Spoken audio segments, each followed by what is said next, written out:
ప్రభుత్వం తెచ్చిన ఆర్థిక సంస్కరణ జీఎస్టీ దేశ ప్రజల నుంచి మంచి స్పందన వస్తుంది. 2025 అక్టోబర్లో నికర జీఎస్టీ వసూలు 3021 కోట్లకైతే చేరాయి. 2017లో జీఎస్టీ అమలులోకి వచ్చినప్పటి నుండి అక్టోబర్ నెలలో నమోదైన రెండవ అత్యధిక వసూలుగా నిలిచింది. కొన్ని వస్తువులపై పన్ను రేట్లు తగ్గించినప్పటికీ అక్టోబర్ 2024తో పోలిస్తే నికర జీఎస్టీ వసూలు 8.77% పెరుగుదల సాధించాయి. ఇక 2025 అక్టోబర్లో స్థూల జీఎస్టీ వసూళ్ల 3490 కోట్లకైతే చేరింది. అక్టోబర్ నెలలో ఇప్పటి వరకు నమోదైన మూడవ అత్యధిక స్థాయి జీఎస్టీ వసూలుగా గుర్తించారు. అక్టోబర్ 2024తో పోలిస్తే 2.54% వృద్ధి పెరిగింది. ఇక రాష్ట్ర జీఎస్టీ వసూలు ఈ ఏడాది అక్టోబర్కి 1247 కోట్లుగా తేలింది. ఇది గత ఏడాదితో పోలిస్తే 6.2% వార్షిక వృద్ధిని సూచిస్తోంది. ఇక ఇంటిగ్రేటెడ్ జీఎస్టీ సెటిల్మెంట్లు 1773 కోట్లుగా నిర్ధారించారు. ఇది అక్టోబర్ 2024తో పోలిస్తే 10.65% పెరుగుదల సాధించాయి.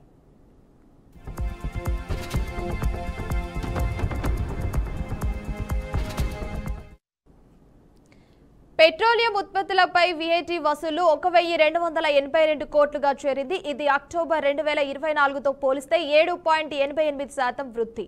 నిరంతర ఆదాయం వృద్ధిని కొనసాగించాయి. ఇక ప్రొఫెషనల్ ట్యాక్స్ వసూలు అక్టోబర్ 2025లో 18.26% పెరిగాయి. ఏడాది ప్రారంభం నుంచి ఇప్పటి వరకు మొత్తం 46.55% వృద్ధి నమోదు చేశారు. 7 నెలలుగా వరుసగా నికర జీఎస్టీ వసూలు గత ఏడాది అదే కాలంతో పోలిస్తే అధికంగా నమోదవడం బలమైన ఆర్థిక కార్యకలాపాలు మెరుగైన అనుసరణ సూచిస్తోంది. అక్టోబర్ 2025లో అన్ని రంగాల నుంచి మొత్తం పన్ను వసూలు 4458 కోట్లుగా తేలింది.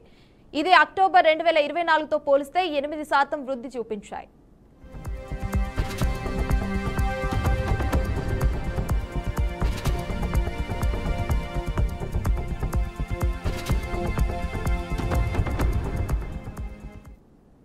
అధునాతన డేటా విశ్లేషణ ఏఐని ఉపయోగించి పన్ను ఎగవేత లోపాలను గుర్తించి టార్గెట్ ఆడిట్లు మెరుగైన అనుసరణ ప్రభుత్వం సాధించింది.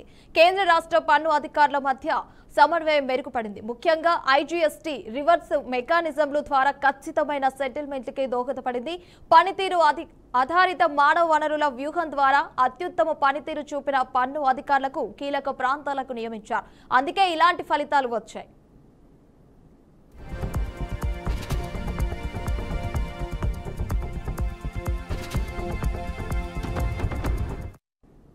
అంతేకాదు రిటర్న్ ఫైలింగ్ అనుసరణ గణనీయంగా మెరుగుపడింది. కఠినమైన అమలులతో సమకూల పన్నులైతే సమర్పణలు సాధించినట్లుగా తేల్చారు. దర్యాప్తు పర్యవేక్షణ వ్యవస్థలు బలపరచడంతో పాటు లోపాలు అక్రమాలు త్వరగా గుర్తించడం వల్లే నష్టాన్ని నివారించాయి. అధిక విలువ గల డిఫాల్టర్లనైతే లక్ష్యంగా చేసిన ప్రత్యేక అనుసరణ ప్రచారం ద్వారా పన్ను చెల్లింపుల విస్తృత ఆధారం బలపడింది. డిఫాల్టర్లనైతే ఆస్తులు బ్యాంకు ఖాతాలను గుర్తించే చర్యలు తీసుకోవడం ద్వారా బకాయి పన్ను వసూలు వేగంగా పూర్తి చేయగలిగారు. పన్ను అధికారుల పనితీరు సూచికల ఆధారంగా పర్యవేక్షణ చేయడం వల్ల నిరంతరం ఆదాయ వృద్ధి, పన్ను పరిపాలనలో సామర్థ్యం మెరుగుపడింది.